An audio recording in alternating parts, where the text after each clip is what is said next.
It's not the kind of waiting you do at a station. At a station, there's at least a timetable. This is different.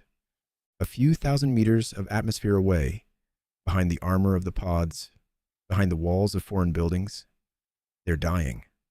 The ones whose bolts you arrange by marking, whose names you tick off the morning readiness list. And you sit at the Vox receiver in the service section and catch the fragments. Left flank hold position. Brother Mattias, take static. 15 seconds of silence. Contact. East. Mass. The cultists have heavy armor. I repeat, static. Brother Tavius. Seul. Get to me. Gene Seed. Silence. I wrote names on a piece of paper. Not because I was supposed to. The order has its chroniclers, its Book of the Dead, its reliquary. Just on a scrap of paper which I later burned. I needed someone to speak these names out loud before they became a line in a register. Tavius, Mattias, Commot. I said them quietly on the exhale. No prayer, just names. In the servants' mess, a young lad everyone called Troll, 18 years old, Sigma 6, from a miner's family, watched me from across the table. Did you see the captain at the assembly? When he walked past third squad, his helmet was at their shoulder level. He's taller than everyone else. He made the wrong positioning call on Yarnhelle, I said. That's why the squad lost 3 men. He opened the left flank, and Tavius took a round in the gorget because the captain ordered the wrong corridor. Troll looked up. He's an Astartes. He doesn't make mistakes. He made one. I've seen the footage. You think gods don't make mistakes? They do. It's just that there's nobody to tell them. Troll went quiet, looked at me with the expression of someone who's been told something uncomfortable, doesn't want to agree but can't argue back. You're always like this, he said finally. What like? Bitter. I picked up the mug, finished the cold tea. The reactor hummed beyond the wall. Low, constant. You stop hearing it on the 3rd day. I'm not bitter, I said. I'm precise. Those are different things. A bitter man wants things to be bad, so his pain has justification. A precise man just looks at what's there. Sounds the same. You're 18. A lot of things still sound the same to you. Troll sulked, stared into his bowl, then looked back up. He was the type who gets offended fast and gets over it fast. Do you regret staying after they didn't take you? An honest question. I looked at him. This boy who'd found himself for the first time near something huge and terrible and beautiful, and decided he deserved an honest answer. Every day for the first 15 years, I said. Then less often. Then only at night. Then only when something reminded me. And now? Regret is a luxury. It costs too much, and that energy is needed for the work. Troll was quiet for a moment, then said softly, I think you're the unhappiest person on this ship. Possibly, I agreed, but, the most precise one. We ate in silence. The first Thunderhawk returned 7 hours later. Deep, low thunder of engines, then a dull metal impact. I went to meet it. They were carrying 6, 1 and 2 pieces, and the upper half separate, the lower separate, laid neatly side by side. Something very large had divided him. The second was without his helmet, his face something I'd see in dreams for weeks after. The third walked on his own, limping, holding the wall, refusing help. The fourth was on a stretcher, unconscious, his chest plate shattered, blood bubbling from under the clamps. Apothecary Seul was already waiting at the entrance, small even by Astartes standards. Some of them are more compact, his voice like sandpaper. Kyle, I need Brother Commot's body. Intersection, section post, and the small circular saw. Working on a fallen Astartes is its own ritual. It has its own litany, which the apothecary recites aloud while working with the instruments. The litany's purpose isn't comfort. Its purpose is to hold in memory that this is not just a body. It's a vessel that must be processed correctly, so that whatever remains sacred inside, it is not lost. First, open the plates. The saw runs along the seam between the breastplate and the cuisses. It takes effort. Well-fitted armor doesn't open easily. Then reach the black carapace, disconnected from the nervous system while it hasn't fully cooled. Then, the main thing, the progenoid glands. The 18th implant. 2 glands, one at the neck, one in the chest cavity. They look like small dark gray formations, slightly denser than the surrounding tissue. In them is the Order's genetic code. In them, future generations of Astartes, ones that don't exist yet. Lose them, and the brother dies twice. Once in the body, once in the disappearance of his genetic legacy from the Order's history. I held Brother Kamat's body while Seul worked. He had the face of an ordinary man, about 40 by appearance, if you didn't know what you were looking at. A thin streak of gray at his temples, barely visible. A small scar under his left eye, old, from the trials. Mouth slightly open as if he'd been about to say something and hadn't managed it. I caught myself thinking, what if he also had someone who told him, "You can do this"? What if he also had someone who gave him a hymnal for luck? "Hold it steadier," said Seul. I held it steadier. Afterwards, I walked to my quarters through the long corridor, and my hands smelled of antiseptic and something else. I didn't wash it off right away, maybe because that was the only way to preserve the feeling of having been there, of Kamat having existed, that his going was not just a line in a register. They brought him on the 3rd day of the campaign. I recognized Varian by the pauldron, by that scratch, the one I'd never fully removed, the one I'd polished for 3 nights running. The armor was torn, not at the seams, not at the joints. Torn, the way you'd press your thumb into a piece of plastic and push it inward. Left side open, 20 centimeters. I found out the details later. A dark apostle with a staff charged with warp energy. One of those things that chaos makes out of a man if he gives himself over long enough to his god. It doesn't happen all at once. It's slow, methodical, an exchange of favors, until the man one day notices he stopped being a man quite some time ago. The apothecarium was overflowing. Seul was moving between 3 tables. They put Varian in a side alcove on a fold-out platform and said, "Wait, we'll be back." I stayed, not under orders. Mira had gone to the armory, Gentius for instruments, and I stood at the wall and understood that I couldn't leave. This man was lying there with a torn open side, and there was only me. The first half hour he was unconscious. I sat on a metal chair and listened to him breathe, loud with a rattle, like a piston in an engine without enough lubrication, then smoother, then rattling again. Then he started talking. First, squad commands, sharp and clear as if he were in the fight right now. 3rd squad, position on the right flank. Brother Mattias, sweep through the east, fire on readiness. Then the edges blurred, words that were no longer orders, just sounds seeping out on their own, from that layer of memory usually sealed under all the rest. Snow, cold, then quiet and barely audible. Mama, not a word, just a sound. I didn't move. I listened. His hand, enormous, calloused, gunpowder under the nails, moved across the platform's surface, reaching for something, finding nothing. I got up, took his hand. My palm in his is like a splinter in a fist, as if he's holding his mother's hand, even though he's unconscious and holding nothing. Just reflex, just the body that was trained to grip a weapon. "I'm here," I said, quiet. "It's all right." A lie. But some lies have their moment. His hand tightened, weakly by Astartes standards, by an ordinary person's standards, quite distinctly. "Kyle," he said, blurred, not as an address, as a memory, as if he were pronouncing a name that lived somewhere deep inside him, under years of battles and gene seed, and everything they made of him. My name. For the first time in probably 20 years. Not surf. Not a remark about the work. My name. I couldn't speak for several seconds. At the edge of the platform lay his bolt pistol. They'd removed it when they carried him in. Set it aside by reflex, the way you put keys on a table. Black, heavy, with engraving on the housing. "Death to the faithless," in his name.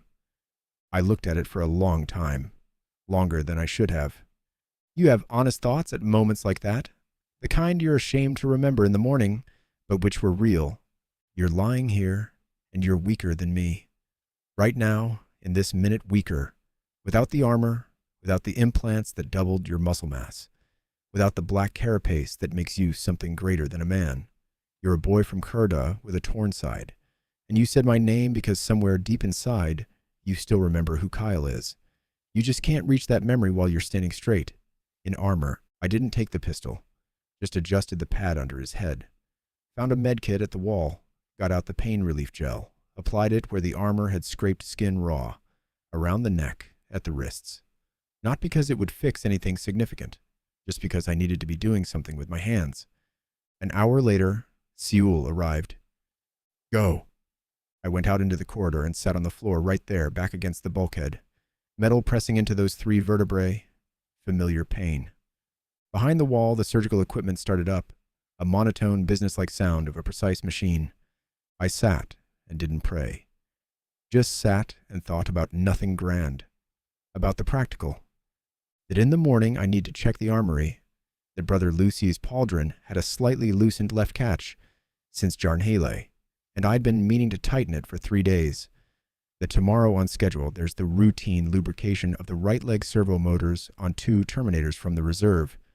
This was not cowardice, hiding in the mundane from the vast. It was what I know how to do. When nothing can be changed, do what you can. 40 years of repetition, and it becomes a reflex. Maybe that's what service is, as opposed to just work. Beyond the wall, the surgical equipment changed rhythm. I didn't know what that meant medically. I just listened. Then I got up, went to the armory to look at Brother Lucy's pauldron catch. On the 5th day of the campaign, the enemy reached the ship. It happens less often than you'd think. The Order hadn't lost the unyielding retribution in 200 years. But something went wrong that time. The cultists had disabled one of the void shields through infected crew members who hadn't been checked thoroughly enough. That later became the subject of a long inquiry in several executions. A transport barge with boarding parties jumped directly to our hull at 500 hours. Sirens lit up the ship. Almost no Astartes were aboard. Most were on the surface, in the infirmary, the wounded. In the central sector, a few terminators from the reserve, and they still needed to be armored up and routed in the right direction. That would take time. We servants had to defend the armory and the infirmary block ourselves. I took a shotgun from the weapons rack. Not an Astartes bolter. I wouldn't hold that under arrest. The recoil is calibrated for a body with 19 implants. A pump-action shotgun. Crude, basic, 8 shells. About the kind they use on Kurda to drive ice serpents away from the livestock pens. Mira stood beside me, quiet, with a compact automatic. Troll had an industrial fire extinguisher at the ready. His face was white but angry. 3 more servants with whatever they'd found in the nearest crates. We hold corridor D7, I told them. They don't get past us until the real ones arrive. Mira looked at me. Troll nodded. The rest just picked up their weapons. 12 minutes of waiting. It's long when you know they're coming. In the dark of corridor D7, you could hear it. Somewhere far off, then closer, groups of people moving. Footsteps. Voices sometimes. Shots in other sectors, which meant the Terminators weren't here yet, still working other directions. I held the shotgun in both hands and thought about one thing. If they break through past me into the infirmary, there's 1 apothecary and several wounded who can't defend themselves. Varian is in there. Mira was to my right against the wall. Good position, she'd found instinctively an angle from which you can fire without fully exposing yourself. Troll was to my left with the extinguisher at the ready, his face white but set. The others spread out behind crates. And I thought, here it is. Here's what I've been waiting for. Not this, not in this form, but something like this, where I stand in front of something that matters instead of behind it. They came at the 12-minute mark. Ordinary people, heresy-infected, repainted in their god's colors, dirty clothes, crude tattoos, whatever they could scavenge for weapons, las guns, knives, self-made from scrap metal, about 20 of them in our corridor. The lights were already flickering. I killed the first one with a chest shot from 15 meters. I'm not going to make it heroic. There was nothing heroic about it. I was frightened, hands shaking, and the first shot went a little low. The second connected.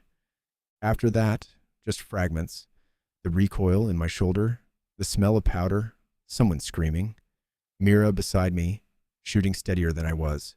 Troll upended the extinguisher over 2 who'd gotten closest. Didn't kill them. Knocked them down. Bought 5 seconds. Then Troll went down beside me. Took a blow from something blunt to the head. Unconscious. I stepped over him. The shotgun was empty. No time to reload. I gripped it as a club. The infirmary door was at my back. Behind that door, Varian. Helpless. Alone.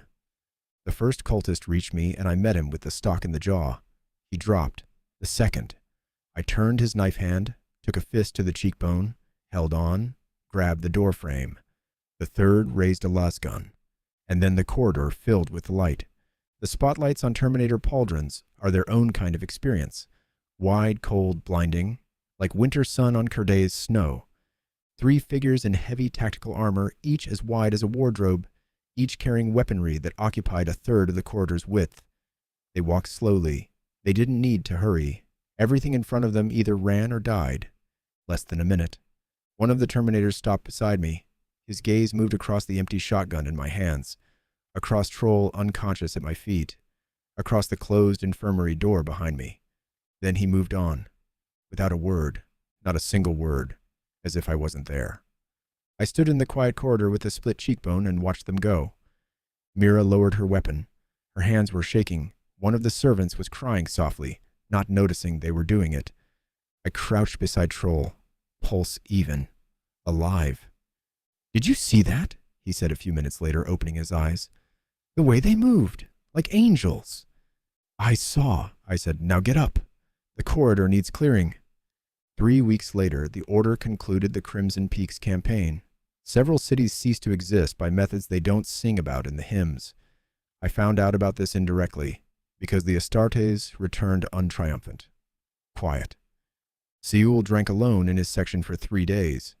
For an Astartes, that means something. There was a ceremony aboard, the main hangar draped in Order banners, the ice ridge on a dark field. Varian stood before the formation in full armor. New cyber replacements covered what I'd seen torn open 3 weeks earlier. His voice, amplified through the helmet's Vox system, moved through the hangar evenly and without ceremony. He named the names, those who had distinguished themselves, those who had fallen, slowly, with a pause after each one, those to be remembered. I stood in the back row, where servants stand, behind the right shoulder of the formation at the wall where the spotlights are weakest. With me were Mira and about 40 other personnel, some with bandages, signs of the boarding. My bruised cheekbone had already turned yellow. I didn't wait for my name. Waiting for it would have been too painful. But I was there, on the off chance, listening as Varian spoke the names of the fallen. He had a voice that does something particular to names. Each one in his mouth became heavy, weighty, as if he were placing a stone on a set of scales.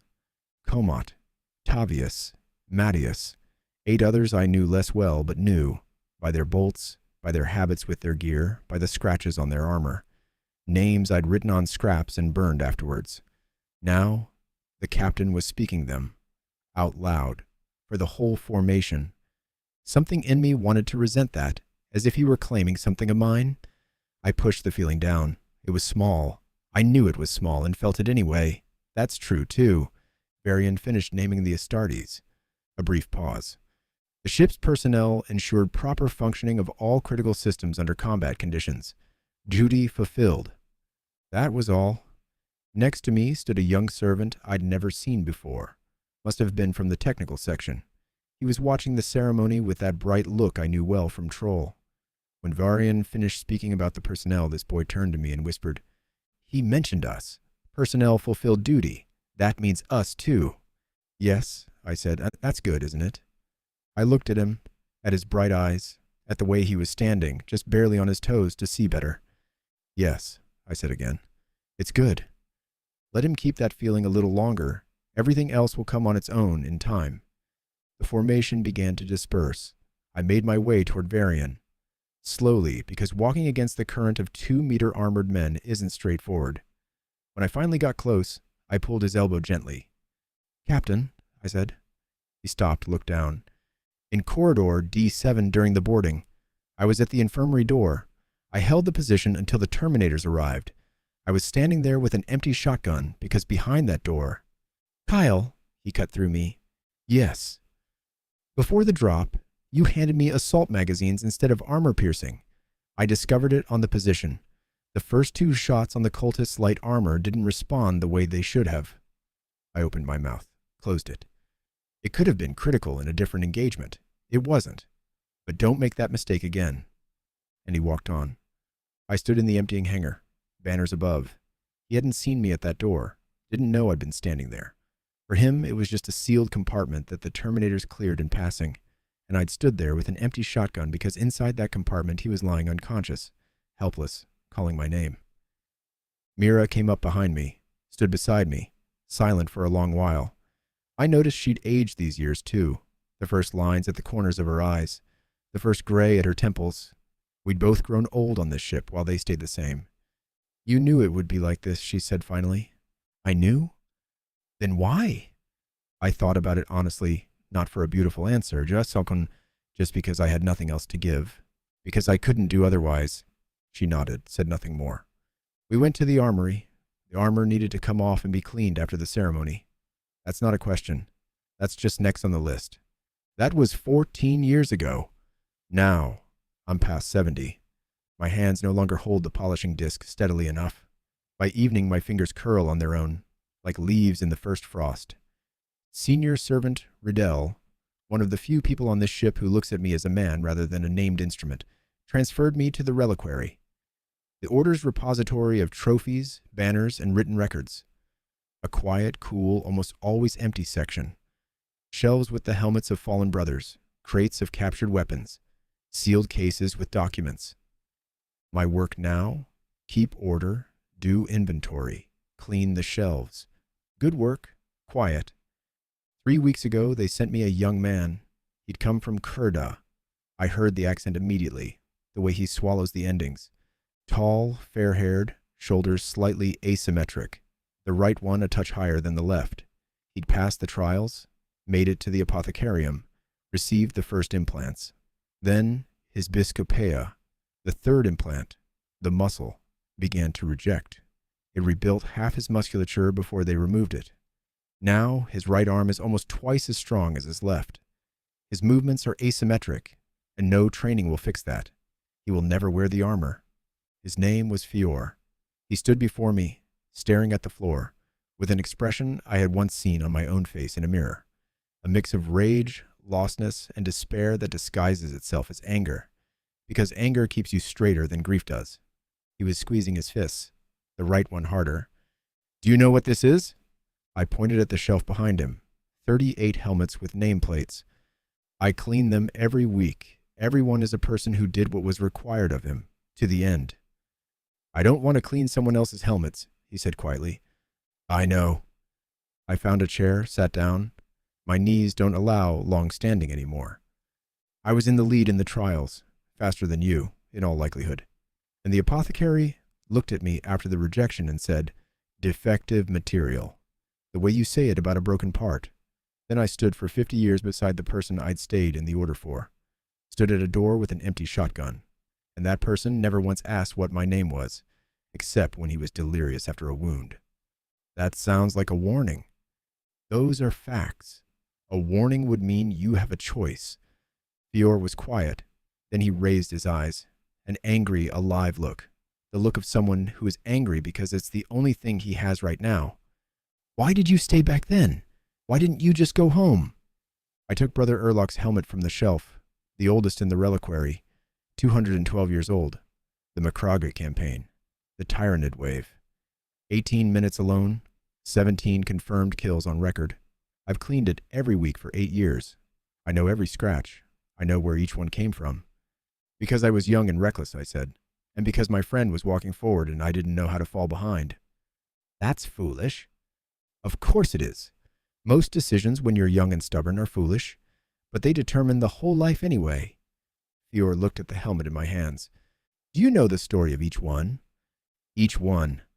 Brother Erlock, this one, was from Morris Secundus. A modest world, grain farms, nothing remarkable. He spoke little. From the records of brothers who served with him, he was among the most silent in the order, but he held position for 18 minutes. What happened at the 18th minute? Reinforcements arrived. Fior's face changed just slightly, barely, but I noticed. And this one? He pointed to a helmet 2 places over. Nameplate, Brother Older Kite.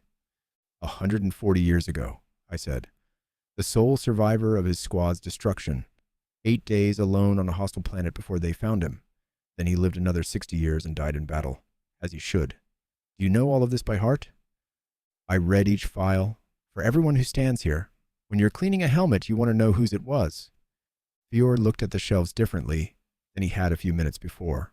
Something had shifted in the way he was holding his head. That's a lot of work, he said. Yes? Nobody asked for it. No. I put Erloc's helmet back on the shelf, carefully as always.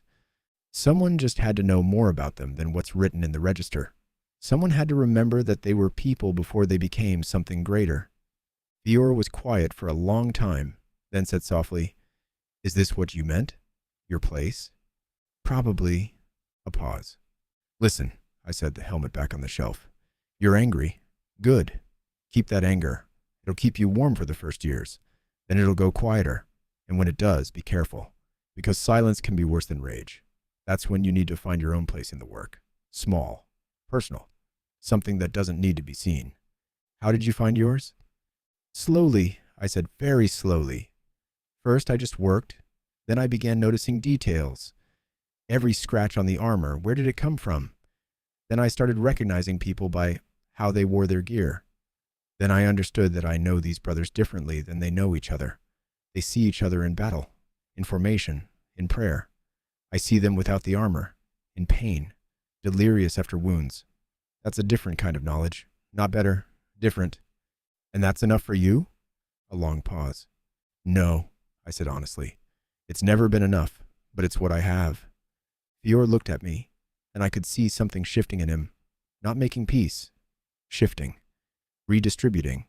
Like weight in a pack. When you realize you've got a long way still to walk and you need to settle the load differently. The Order will not forget that you tried, I said suddenly. That's what they told me when I was choosing whether to go or stay. The one who said it believed it sincerely. Remember this. It isn't true. The Order will forget. It's not cruelty. It's scale. When you live and fight in the scale of millennia, one man in a corridor outside an infirmary door becomes very small. Just know that ahead of time. Better to know early than to find out later. Fior nodded slowly. Then what's left if the Order forgets? I looked at the 38 helmets on the shelves, at the small container on the lower shelf, the one I'll later put the ashes in. What's left is what you remember yourself, I said, and that can turn out to be more than it looks. A few days later, Riddell told me my personal file had been submitted for administrative reassessment of function. The Order's euphemism. Soft. The way all euphemisms are that hide something hard. It means I'll be written off, sent to a supply world, an archive, another ship. Riddell, I think, has been trying to arrange the last option. He's a good man. Or it won't go well? Won't go well, those are words for a servitor. I don't say them aloud, but they live in the back of the mind. Partial lobotomy, mechanical replacements. You're still you, somewhere behind your own eyes, in the part they didn't reach. But you no longer control anything. Just an aggregate with a human face, one that used to run through the snow on Kurda. I've seen servitors up close many times. They work on the ship alongside us, just without words, without initiative, without a gaze that looks at you. Their gaze looks through. I've caught myself watching them in the eyes, trying to find someone still in there.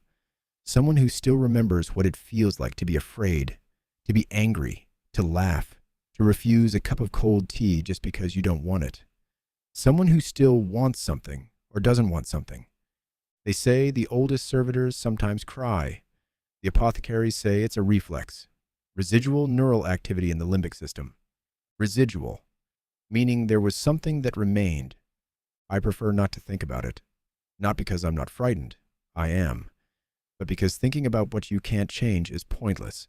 That's one more thing the armory work taught me. In the last evening before the report was filed, I went to the reliquary late at night, lit the duty lamp, sat at the table, opened the bottom drawer. There, folded in quarters, lay half a sheet of heavy paper, a pick capture. The Order's chronicler had taken it 39 years ago on Kurda, at the send-off ceremony for the candidates. The last time we were photographed as future brothers, not future servants. In the picture, 2 teenagers. One tall, fair-haired, eyes wide open, a little scared, though working hard not to show it. The other a little shorter, already beginning to lose his hair, looking directly into the lens. Standing the way people stand when they've gotten used to looking at everything straight on, because they don't know another way. Varian and Kyle, Kurda. I held the picture for a long time, looking at that second boy, and thought, he doesn't know yet. He thinks it'll be different. He thinks closeness to gods means something. He thinks closeness isn't the same thing as distance measured in pauldrons. He'll walk after them, stay near, spend his whole life standing at a shoulder that isn't his own, and still stay, because he won't be able to do otherwise, because he's a son of Kurda. And on Kurda, you don't leave the field while the work isn't done. I held the corner of the picture to the lamp. Good heavy paper burns almost without smoke. When it had burned, I swept the ash into a small metal container, one of the ones used for non-essential archival fragments. Closed the lid, set it on the lower shelf of the rack, beside Brother Urlach's helmet. Let it lie there, among those who are remembered. They say the Emperor protects. I believe that, in my own way, not the way Chaplain Sartal believes it. His faith is like a blacksmith's hammer, direct, heavy, no gaps. Mine is different, quiet, the way people believe when they have no other witnesses but him, the way people believe who work in the dark and the silence, when no one is watching, and there is no one to say, I saw, you were here. Here is what I have understood in 70-some years. The Astartes are a price, an enormous, impossible price that the Imperium pays for its survival every single day, made from men, from young boys off worlds like Karda, from those who could run faster than the rest and could handle an opponent with their bare hands, made and raised so high that humanity becomes something distant, hazy, a childhood memory you remember worse than 1,000 battles. I don't blame Varian. He isn't a cruel man. He simply operates at a scale where one servant in an armory corridor is too small to stay in focus. When you've carried the weight of history for centuries, watched brothers die, destroyed worlds for the sake of the Imperium's survival, one friend from an ice planet becomes a background detail, a faded warmth barely there. I was that friend, that young boy. I stayed nearby, spent my whole life standing at someone else's shoulder, polishing a reflection in which I saw him instead of myself. Do I regret it? No. Not because it was right or beautiful or enough, but because I couldn't have done otherwise. Because I'm a son of Kurda, and on Kurda, you don't leave the field while the work isn't done. My work was not beautiful. No one saw it. But it was done. And here is one more thing I understood. Maybe the Order's history is not only what's recorded in the Book of the Dead and stands in the reliquary. Maybe part of it is kept in hands like mine, in fingers that know every bolt of every plate, in ears that heard the captain, half delirious, speak a childhood friend's name, in feet that stood at an infirmary door because there was no leaving, in eyes that saw them as they truly were, not in formation, not under banners, but as they were, under the armor. That part of the history will never be written down, but it was real, and it was true. Fior will come to the reliquary tomorrow at 6 o'clock. I'll tell him to take a brush. We'll clean helmets together, in silence or nearly. Maybe he'll ask something, maybe not. Maybe we'll just stand side by side and do the work, each with his own pain, each with his own story, each with a cloth in his hands. They say the Order is planning a new intake on Kurda. In 3 years, they'll come for the boys who can run faster than the rest and look straight without flinching. Some will be taken, some won't. And the ones they don't take, if they're lucky, will end up here, at this shelf. They'll keep in order the memory of men they never knew personally. I hope someone tells them the truth before they choose to stay. Nobody told me. I'll tell Fior. That's all I can do for him if I live to see the morning. I hope I do.